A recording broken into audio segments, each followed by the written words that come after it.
Bismillahirrahmanirrahim. Dear students, Assalamu alaikum.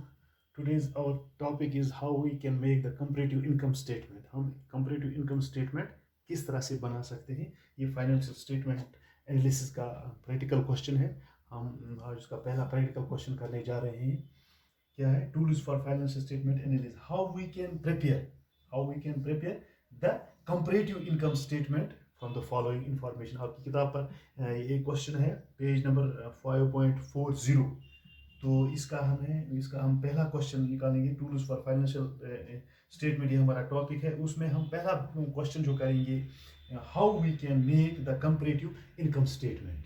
How we can make the comparative income statement from the following. Problem 1 है ये. Question number first है, prepare comparative income statement from the following information.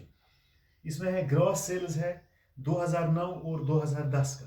2009 और 2010 का है. ये 75,300 और 2010 में 82,700. Sales return है 1300 और 2009 में और 2010 में 700. कॉस्ट ऑफ गुड्स सोल्ड वो है 40,000 2009 में और 2010 में 45,000. परचेजेस है 10,000 2009 में और 12,000 2010 में. ऑपरेटिव एक्सपेंसेस है 8,000 2009 में और इसमें है 2010 में 6,500. इनकम टैक्स है 30% 2009 में और 50% है 2010 में. तो हम किस तरह से इसका कंपैरेटिव स्टेटमेंट बनाएंगे. कंपैरेटिव पहला हमें लिखना है कंपैरेटिव इनकम स्टेटमेंट. जो मैंने लिखा है comparative income statement for the year. किस ईयर का एंडेड कब है ये हमें बनाना है. Prepare the comparative income statement from the following information. 2009 for the year ended 2009 and 2010. Comparative income statement जो भी क्वेश्चन आएगा तो आप अगर वहाँ लिखा होगा कि how you can make the comparative, पहले लिखना है comparative income statement for the year ended 2009 and 2010. तो इसके लिए एक फॉर्मेट है.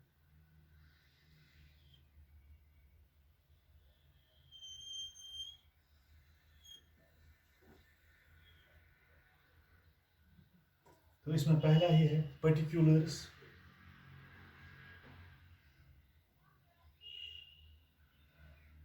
ये है पर्टिकुलर्स 2009. उसका बनाना है पहले 2009 रुपीज. कितना आएगा 2010 कितना आएगा रुपीज. ठीक है, मार्कर.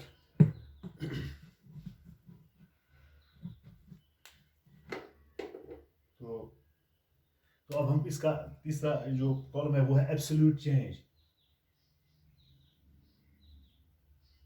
एब्सोल्यूट चेंज इसको लिखना है रुपीज. Absolute change rupees.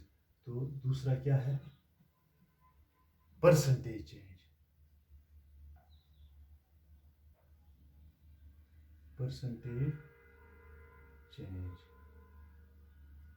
तो इसका ये प्रोफार्मा हम इस तरह से बना सकते हैं. जो कंपैरेटिव इनकम स्टेटमेंट है उसको एब्सोल्यूट चेंज क्या आएगी और परसेंटेज चेंज क्या आएगी. तो यही है comparative income statement for the year ended 2009 और 2010 में. पहला है ग्रॉस सेल्स 2009 में 75,300 और 2010 में 82,700. पहला ये हम लिखेंगे पर्टिकुलर्स में ग्रॉस सेल्स.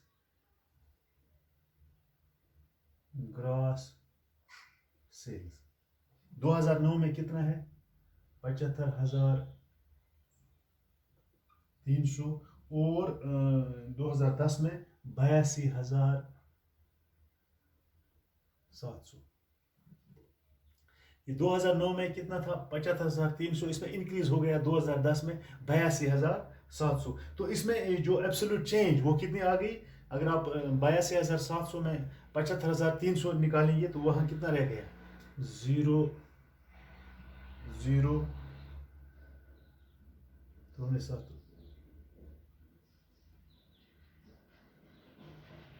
7 में से 3 तो 4,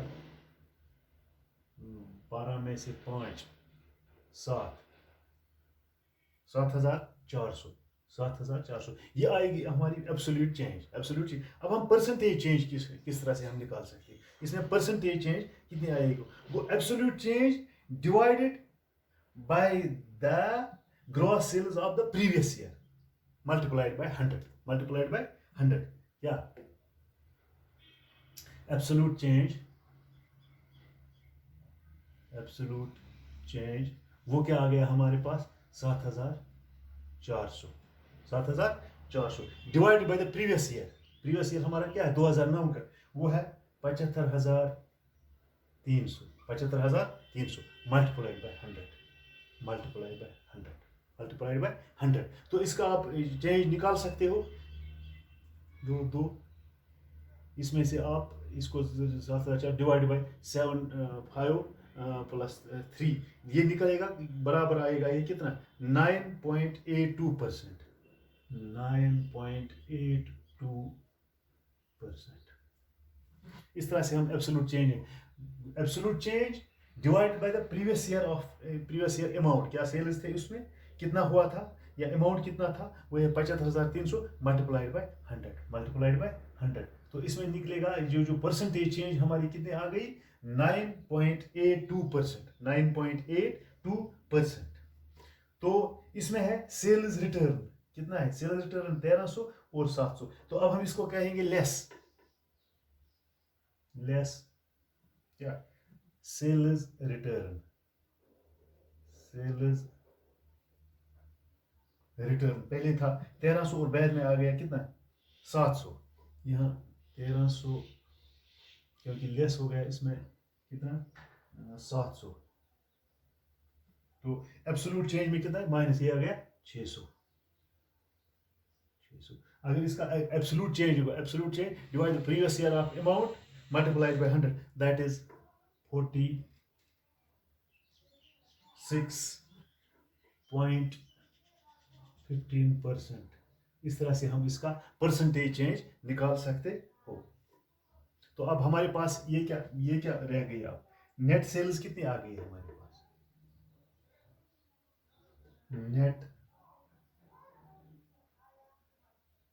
नेट सेल तो निकालो 74,000। तो इसमें कितना आ गया 0.0028, 82,000। तो इसमें कितना आएगा 0.0014, 14,8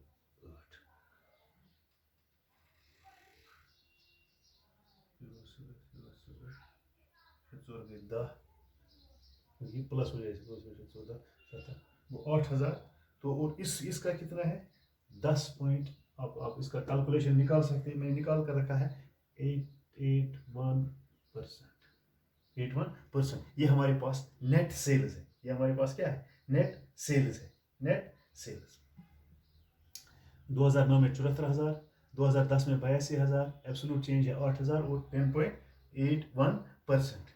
हम इसके बाद है cost of the goods sold, cost of the goods sold. अब हम करेंगे इसको लेस होता है less cost of goods sold, less cost of the goods sold वो कितना है 40,000, 2009 में 45,000, क्योंकि पहले 40,000 ही थे, 40,000 और इसमें है 45,000, इसमें 45,000। तो इसमें एक कितना जो लेस हुआ है cost of the goods sold, इसमें कितना हो गया, तो यहाँ निकालिए 5,000। इसका आप अगर आप एब्सोल्यूट चेंज निकालेंगे, absolute change divide by previous year multiplied by 100 वो आएगा 12.50%। तो अब हमारे पास ग्रॉस प्रॉफिट कितना बन गया, ये हमारे पास बन गया ग्रॉस प्रॉफिट। देख लीजिए इसका कितना बन गया है, 0,0,0,4 34,000। तो इसका कितना बन गया, 0,0,157 हो गया 37,000 हुई है। तो इसका आएगा 3,000। तो अब इसको अब एब्सोल्यूट ये जो परसेंटेज चेंज है वो है 8.82% आप इसका निकाल सकते। ये हमारे पास ग्रॉस प्रॉफिट बन गए। तो उसके बाद है ऑपरेटिंग एक्सपेंसेस वो कितना है, 2009 में 8,000 और 2010 में 6,500। वो हाँ 34,000। तो लेस ऑपरेटिंग एक्सपेंसेस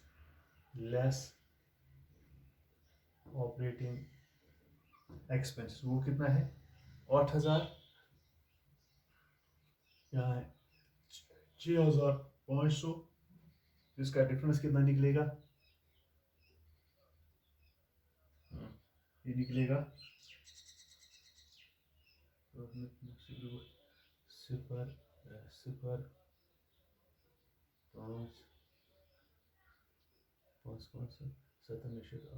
कितना निकलेगा 1,500। तो इसका एब्सोल्यूट चेंज आप निकाल सकते हो। इसका एब्सोल्यूट चेंज है कितना, 18.75%। अब हम देखेंगे नेट बिफोर टैक्स कितना है, नेट बिफोर टैक्स 26,000। इसका देखो यहाँ कितना निकलेगा, 0,0,0,753 निकलेगा 0 और ये है 30,500 और यहाँ कितना निकलेगा, ये कितना हो गया 4500, 4,500। और इसका एब्सोल्यूट चेंज कितना निकलेगा 17.30%। ये हो गया नेट बिफोर टैक्स। इसके बाद इसको हम लेस करेंगे लेस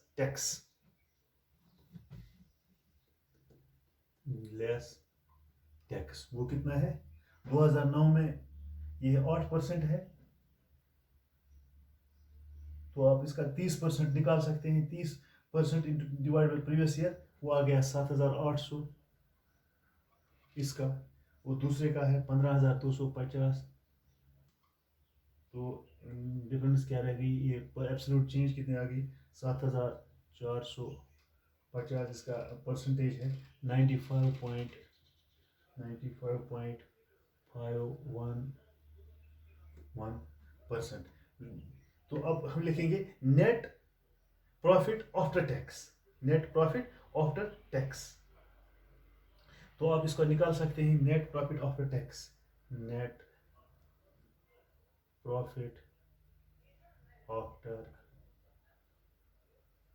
टैक्स।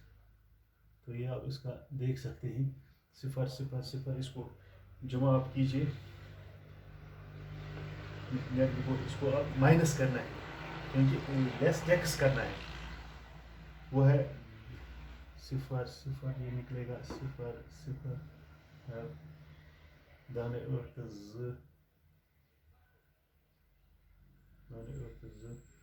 त्रोने 7 ये 15 में से 7 8 और 18,200 नेट आफ्टर टैक्स 18,200। तो इसमें आप दूसरे में कितना है 0 इसको निकाल सकते हो 0। एक है ये पहले का है 8,200, 18,200। इसमें लिखेंगे 0 5 5 और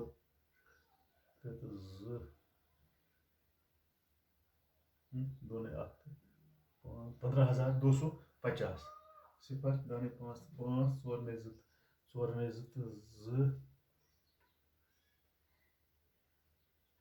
9 में 5 4 2 में 8 ये 15,250 15,250 जो एब्सोल्यूट ये जो एब्सोल्यूट चेंज है इसका आप निकाल सकते हो सीधा सिफर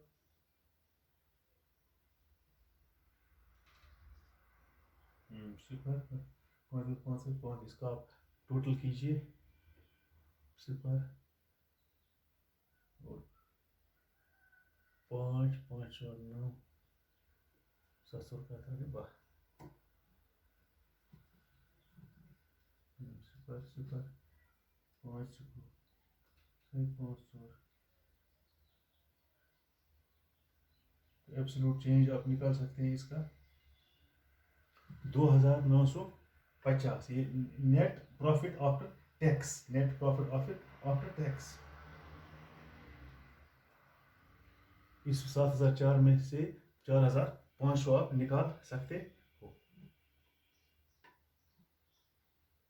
14 में से 5 तो 9 इसमें से 6 में से 4 तो 2 हो गया 2,950 अब इसकी एब्सोल्यूट चेंज हुई है परसेंटेज जो change divide by previous year of amount 7,800 multiplied by 100 तो वहाँ आएगा 16.20% तो इस तरह से हम इसका एक कंपैरेटिव स्टेटमेंट बना सकते हैं तो ये बड़ा आसान है आप इसको और भी थोड़ा कोशिश करो घर में कोशिश करने के इसमें 2-4 सवाल आप कर सकते हो कि किस तरह से हम एक कंपैरेटिव स्टेटमेंट बना सकते हो कंपैरेटिव स्टेटमेंट के लिए ये जो प्रोफार्मा है पर्टिकुलर से 2009 में कितना 2010 2000 इसके बाद है एब्सोल्यूट परसेंटेज चेंज और परसेंटेज चेंज कितनी absolute change absolute change rupees और परसेंटेज चेंज रुपीस तो कितना आएगा ग्रॉस सेल्स जो परसेंटेज हमें निकालनी है वो है percentage divided by previous year of amount